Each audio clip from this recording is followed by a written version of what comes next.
Εδώ βρισκόμαστε στην βόλτα με τις ελιές. Βλέπουμε την ελιά, εδώ είναι μια κεντρωμένη ελιά. Βλέπετε το βίντεο μας. Είναι ο ερυθροπαραγωγός ο πυριώτης. Μπορεί να βλέπετε εδώ το δέντρο και αυτό το δέντρο και αυτό το δέντρο εδώ, που βλέπετε ότι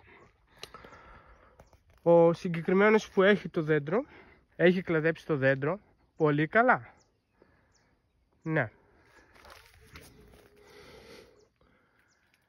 Βλέπω να έχει λίγες ελίτσα πάνω, αλλά εντάξει, θα τις κρατήσει λόγω του καιρού.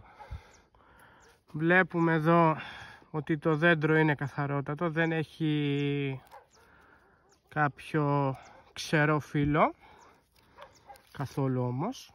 Να το. Αυτό είναι. Αν παρατηρήσετε στην ελιά σας και